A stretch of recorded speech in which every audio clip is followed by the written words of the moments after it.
Welcome once again, everyone, to day two of the BRASS Spring 2024 Symposium.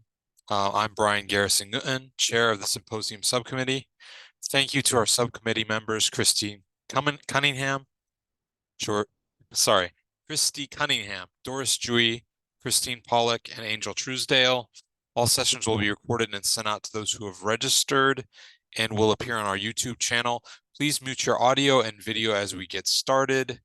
Thank you for spending time with BRASS and our presenters today. It's been wonderful interacting with you all throughout the afternoon and yesterday. And now I'd like to turn it off to my colleague, Christine Pollock, to get us started once again. Hello again, everybody. So I am just here to introduce and moderate this session. So I will just do a brief introduction of our presenter. So I'd like to welcome Essraa Nawar from Chapman University to give her presentation on fostering inclusivity and innovation. So I'll turn it over to you, Essraa. All right. Thank you so much for having me. Really excited to be here today. Can you hear me all well? Yes, we can hear you. And I'm going to start sharing my screen.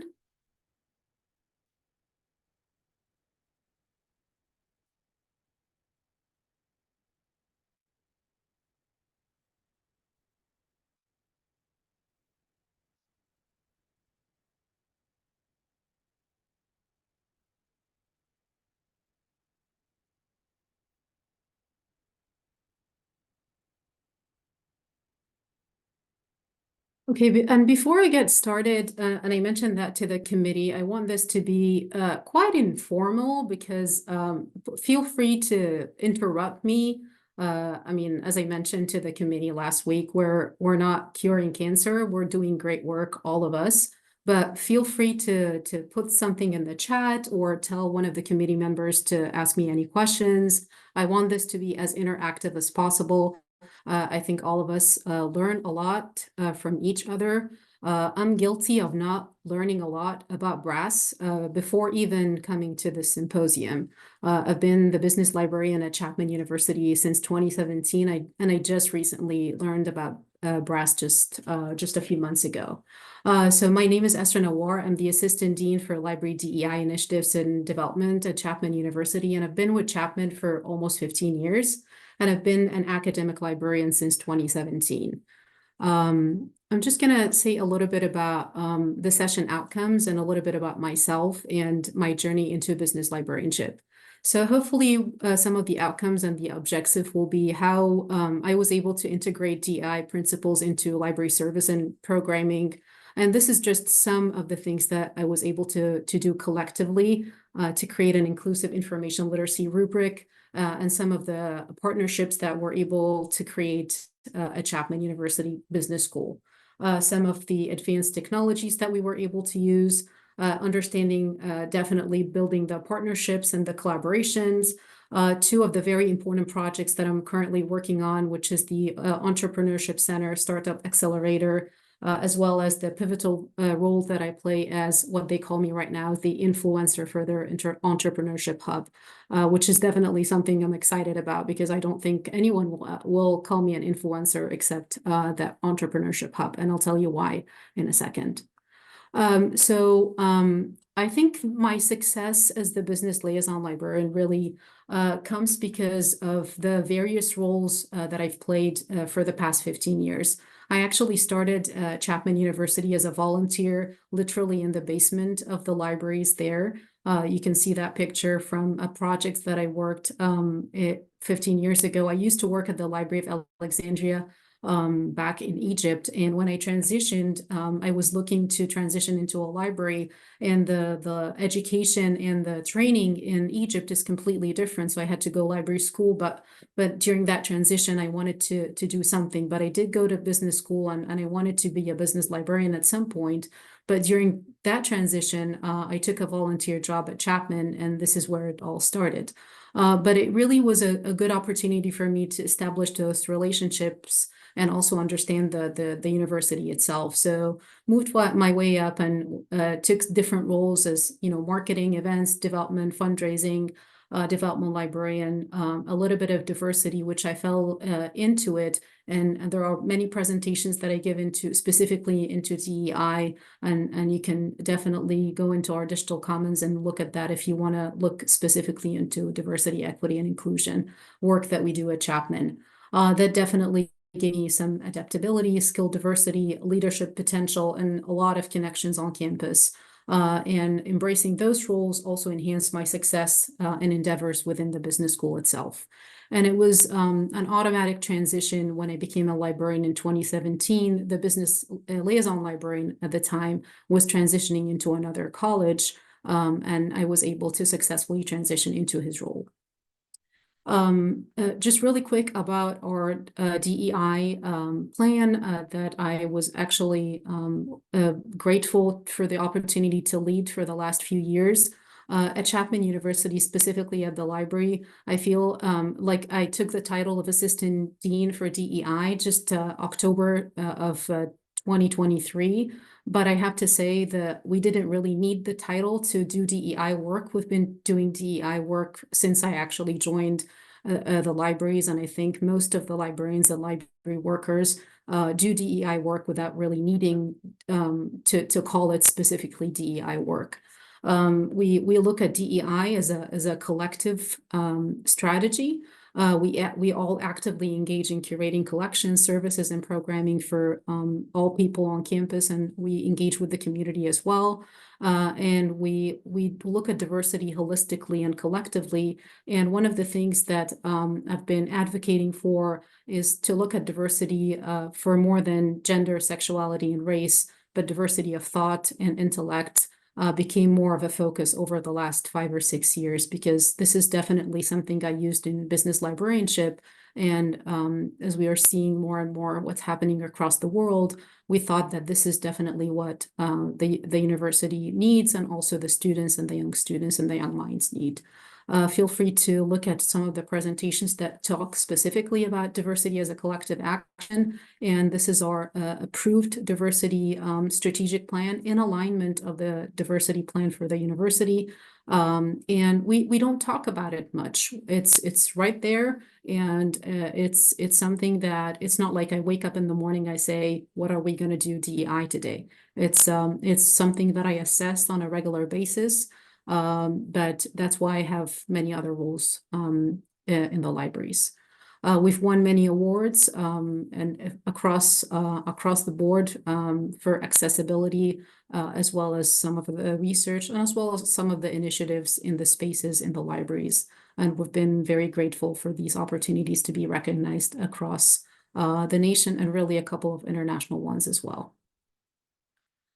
So just a few of the initiatives that really I want to share with you today. And the first one that I've been really excited to work with the business school specifically came about 4 years ago, when I started working closely with the Associate Dean for Assessment, Dr. Christina Nistor. And she was working with the WASC on some of the information literacy requirements for the students. And she'd asked me to create an information literacy rubric, which probably a lot of the librarians, some do and some don't, create those rubrics. So I was able to create rubrics for economics, business, and accounting. But what happened is when the students, when I was grading those, which is something that I actually took a little bit extra step, my dean wasn't really sure that whether or not I should be involved in the grading process. But the grading process happened actually during the summer, so I really wanted to dig a little bit deeper. But what happened is, when I was looking at the accounting students, really was when I was grading them, it didn't really fit the rubric at all. And because I had an MBA and I studied accounting, I talked to Christina, and we decided that one size doesn't fit all. So we decided that the next summer, this program has been going on since 2020.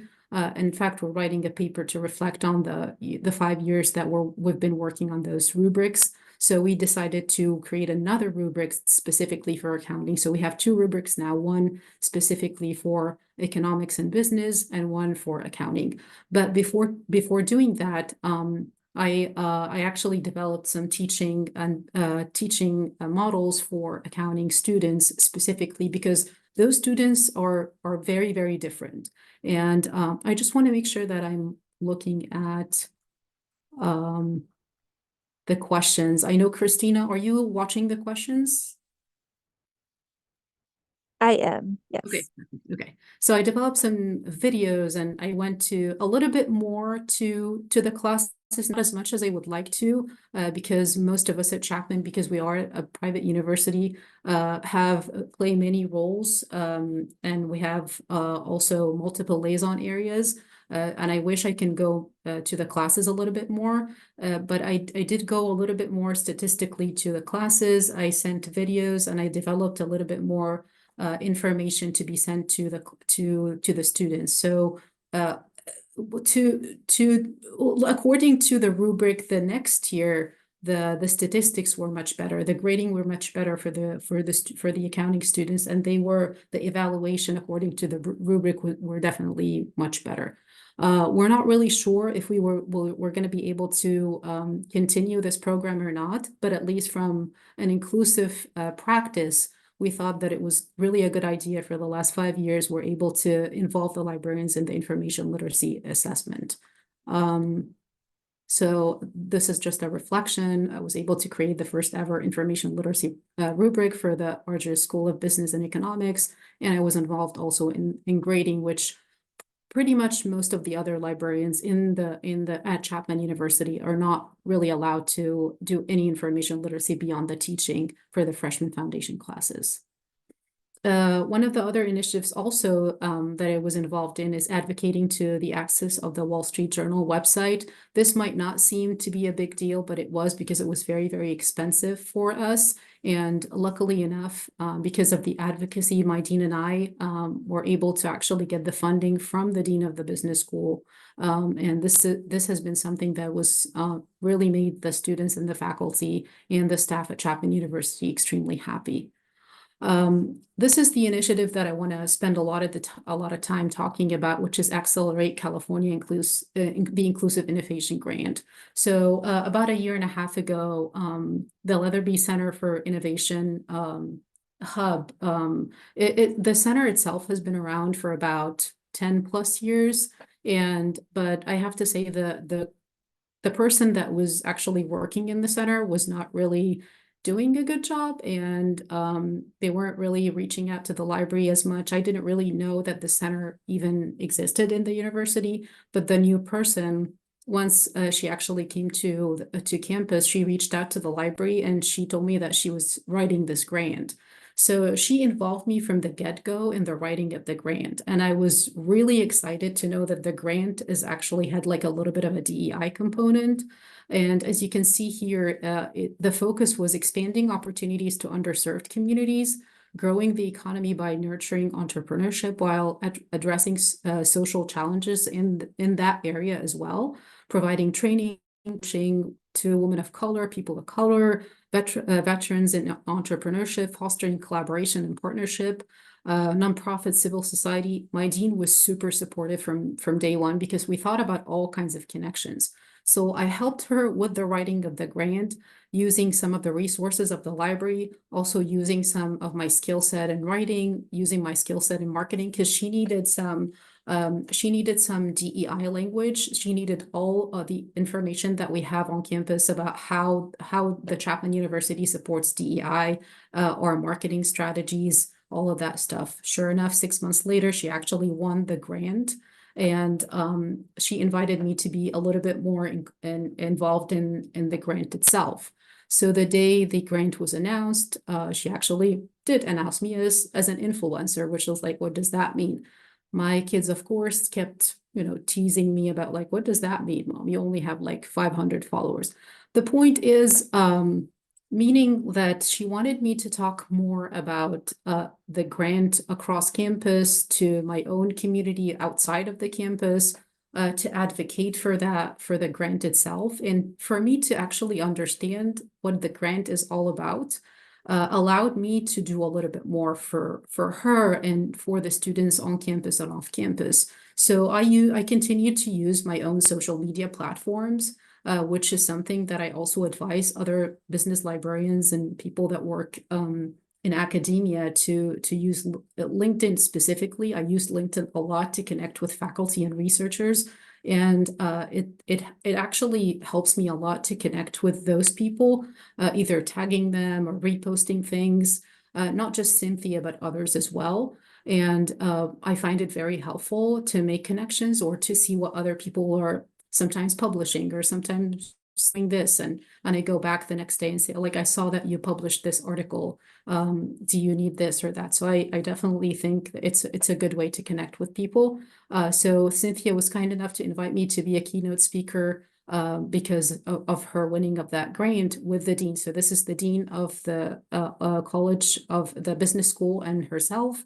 And there was also somebody from the State Department, and it was a great celebration, 200 people there.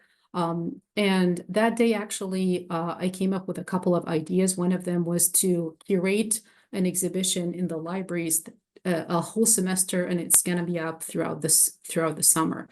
But I didn't, so I looked at our collection, and we're still building it. So right now we have about 65 books. So I worked with Cynthia, with Henrik, who's the dean of the business school, and with about 5 or 6 other faculty to encourage them to send us like the latest books that they consider like the ultimate entrepreneurship or startups accelerator. So for anybody who does want to start a business or wants to become an entrepreneur, wants to take advantage of their hub, what kind of books they need. So, and we also, as you can see here in that picture, it's not, I mean, it's not really the best picture, but you know, with the lighting and stuff, but we have a QR code, and we also have that bibliography as part of our digital commons.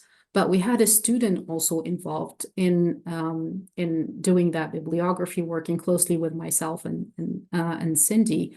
But what happened is, working closely with her, she also worked with other people across the community and somebody from the State Department that made some suggestions for these books.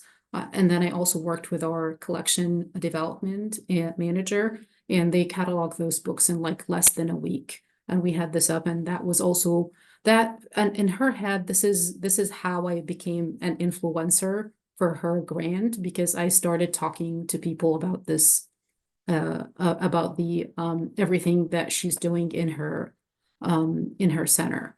One of the things also that she actually last week, she came to my office and she invited me to be part of the incubator. She heard about some of the ideas that I have outside of my role as a business librarian, and she invited me to be part of the incubator in the fall, which is also an opportunity for me to get involved and learn a little bit more. It definitely, a lot of people ask me, like, it's not every single business librarian can do this because it's of the time commitment, but it's only like every Friday for an hour for the semester. So it's not really a lot of work, because I also have a lot of other obligations on campus and a lot of other obligations in the libraries as well. But I think it was really also something that broke the routine. Like when this opportunity came up, it introduced me to, it was one of those things that kind of shook things up a little bit, instead of like just the routine of going and teaching and reaching out to the faculty. Okay. It also, like statistics wise, Cynthia is one of the faculty that invites me to her classes all the time, in addition to also the other people that, does someone have a question? Yes, there's a couple questions in the chat, actually. I guess I'll start with this one. Yeah. Because you're on the slide. Could you clarify whether this display is in the library, business library, or entrepreneurship center? Yes, it's in the library, and we have, and Cynthia actually took some, like she printed some bibliographies and she put it in her center, and then she also has QR codes in her center as well. And because it's online, everybody has access to it. That's okay. good. A couple more came in about some of the past slides. Is it okay if I ask those now? Yeah, of course. Okay. I can All go right. and we'll go back. So someone asked about the rubrics that you created. basically what percent of the students' final grade is based on those, and would you be able to share those? Of course. Yeah, I can definitely share both rubrics, the ones that we created in 2020 and then the other one, the accounting one. They were not, the grading was actually, it's not, the students don't even see the grade. So the grades are for, like, I grade and then I send a report and the grades to the associate dean for assessment. So the report is attached to her assessment for WASC, but the students don't really get graded. So it's the grading rubric for information literacy as part of the report that goes to WASC. But definitely I'm happy to share both. Okay. Another question that came in was, could you please elaborate some on your statement about diversity? I think specifically including diversity of thought and intellect. This person was wondering what that meant. Oh, for sure. Yes. Thank you for that. And I get asked that question a lot. And I think it will be, I mean, I'll answer a little bit of it, but I have a TED talk that I gave in 2016, 2017 that I talk a little bit more about this. So feel free to just Google my name and put TED next to it. And I think there's a couple of articles as well that and a podcast that I talk about this a lot. Really, I mean, diversity is a thought, as I said, is what's we're seeing across the world, whether it's politically, religiously, is what people, when people don't agree with your thought process. I mean, it's like agree to disagree. It's when you see something in front of you, but it could be just fundamentally different than what you're seeing, what you grew up knowing about, or like whether it's politically or religiously. And I think it helped that me growing up in Egypt and coming to the US and immigrating definitely helped me develop this diversity of thought, because growing up in a country that is predominantly Muslim, homogeneous society, and immigrating to the United States, this diverse society with, lots of religions that I had to also understand and adapt to, helped me unlearn and relearn a lot of stuff that I wasn't really aware of. So I think that kind of came from that. So just the way other people think, and not really also making them either the enemy or wrong. They could also be right. Like both of us could be right, but we're thinking in a different way. So that civil discourse, that's one thing that I was involved in recently, is because of the upcoming election.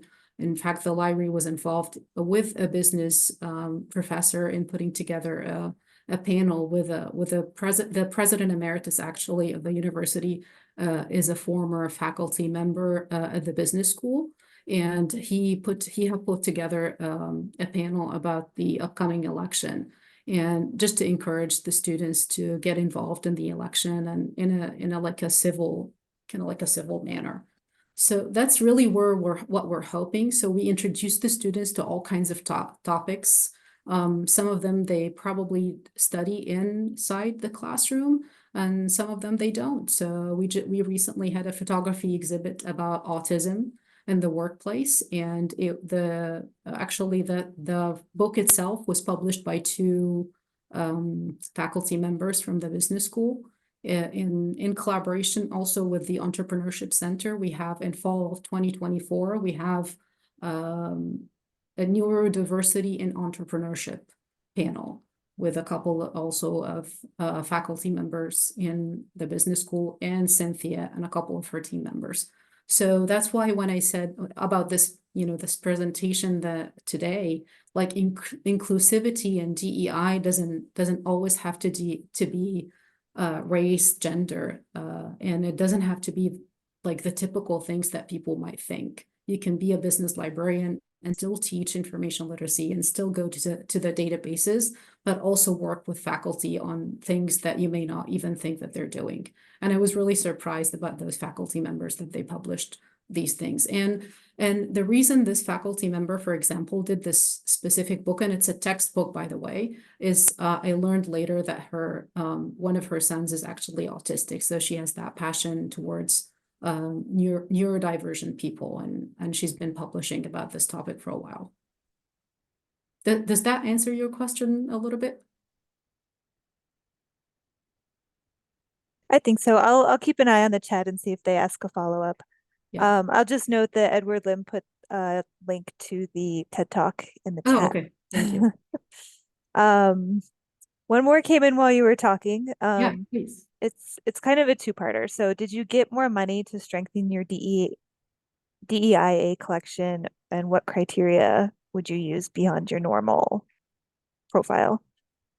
So that will be a completely different presentation about like the money that I got in regards to DEI. So the money that I got for DEI initiatives were money that I was able to raise for specific initiatives that I was working on. For example, I was working with a Sikh Indian community in Orange County. We have a huge Indian community in Orange County, and we were lucky that one of our board of governors members is a Sikh Indian guy, and he's been involved with the university for almost 13 years, and he's also a businessman, and his daughter was a graduate, was at the business school at the time, and she did her MBA, and we were very involved. I was very involved in the business school because of my role.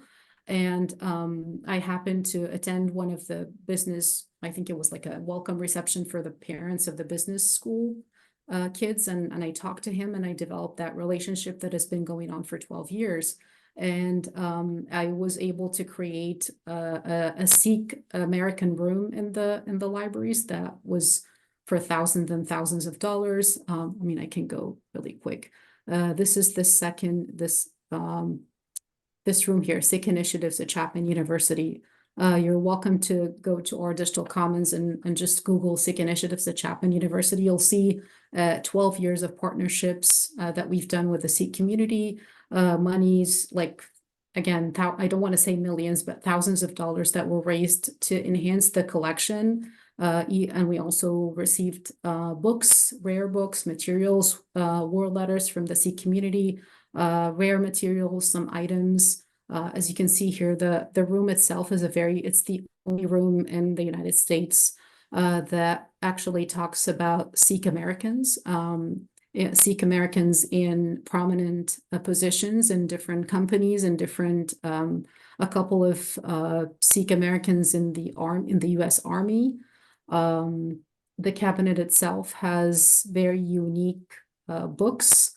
Some also talk about the ethos of the religion itself. That's why this project was very, very unique, that it won actually an excellence award at an international granting agency called CASE that looks at all these projects, and we were like really excited, and it's one of those things. But there are other projects as well, like the Black Book Nook, for example, was co-funded by our Diversity, Equity, and Inclusion office, and we received funding from other places on campus as well.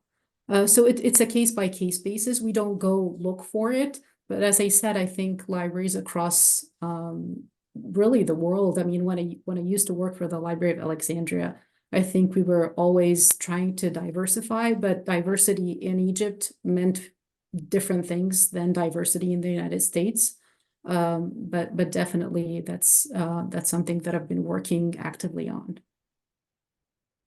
Okay, great, thank you. I'll ask you, because there's about 2 minutes left of the scheduled time. Yes, I know.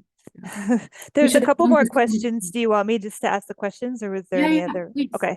Yes. So we have a question. Could you please elaborate some more on what's the difference that you mentioned between training in Egypt being different from the US? Yes, yeah. Oh, this is a great question that I get asked all the time. So and I'll get a little personal here, because and this is the funniest story. When I was in Egypt, I actually went to business school in my undergrad, and my sister went to her undergrad was actually in library science. There's actually a school for library science in undergrad, and I made a lot of fun of her I'm just going to say this out loud. This is the first time I say this. I'm like, what are you going to do with a library degree? Like, what are you going to do? I didn't even know, like, I mean, it's unfortunately at the time, that's like in 2002. The library profession at the time, specifically in the Middle East, was not as respected as it is right now. The Bibliotheca Alexandrina, or the Library of Alexandria, has made a huge shift in the world of libraries in the Middle East. In Egypt specifically, Alexandria, which is my hometown, and the Middle East. So if anyone is following closely the library world through IFLA and other organizations, and ALA, of course, is doing a great job through its international roundtables with the international librarians. So at the time, I was like looking at my sister who actually never used her library degree, and I was like making fun of her. But then I moved to the United States for a little bit, and I go and I get my MBA, and I was thinking I was going to go and work in the corporate world. At the time, the Library of Alexandria had just opened, and they were looking for like people for, with good English, higher education degrees, and they asked me to join the staff. So I joined the staff. I fell in love with libraries. And of course, the library there, if you've never been, I totally recommend going. I mean, the story, the background, also the library itself was incredible. And the chief librarian at the time was a woman that have worked as the dean of the libraries at the University of Illinois, Urbana-Champaign, and she was an incredible mentor to me for years. And a few years later, I was like, oh, this is where I belong. But the library, as I said, the respect, and also there isn't also an ALA accredited program. So when you come here, I know things have changed and are changing, but at the time when I came in 2008, if you want to be a librarian, you have to have an ALA accredited master's degree to be a librarian. I was already head of my unit, so I could transition to something, but I have to be a staff member. And I was okay with that because I was a staff member 2009 until 2017, until I got my master's in library sciences. But I didn't know all of that until I actually made that decision, because it's also an investment. So it's really a matter of graduate school, ALA accredited, and also the investment with the money. So I hope that answers your question. Okay, great. Thank you, Essraa. So we're out of time. Thank you so much. Yeah. I'll just point out to you that there's one more comment in the chat. It says, as an autistic person myself, thank you for the broader focus on DEI. So just wanted to point that out to you so that you could see that it was appreciated. Yeah, and yes, and since we have an autistic person here, I'll just mention that we do, as part of the things that we've done recently, is that acceptance panel photography exhibit, and you'll see it here in this exhibition. And whoever is interested in actually listening to this panel, it was a fantastic panel, not because I was involved in it. It was because it was incredible. There was actually a PhD student who is autistic himself, and is doing his PhD on campus, and it's one of my proudest moments to moderate that session, and it's on our digital commons. So I highly encourage you to go and listen to that panel, and how can we all be supportive of that community as our colleagues and our and part of and our students on our campuses. So I know I didn't get a chance to finish my presentation. I'm sorry, we should have done this 45 minutes, but I know it will be uploaded. And thank you so much. I have my contact information, and please follow me on social media if you want to get connected. It was a pleasure to speak to all of you today. Thank you so much, Essraa and Christine. Thank you to everyone who's participated for this session and all the sessions throughout the last 2 days. Thanks to our presenters, and I want to thank and acknowledge the Symposium Committee members again, Christy Cunningham, Doris Jui, Christine Pollock, and Angel Truesdale. Thank you for all of your work. An evaluation has once again going to be placed in the chat, And Doris, would you like to say anything about that final evaluation? Your feedback is most appreciated. Absolutely. Brian, you've covered it all. So thank you. It's already posted in the chat. Fantastic. I hope you all have a great week and a great summer. Thank you so much.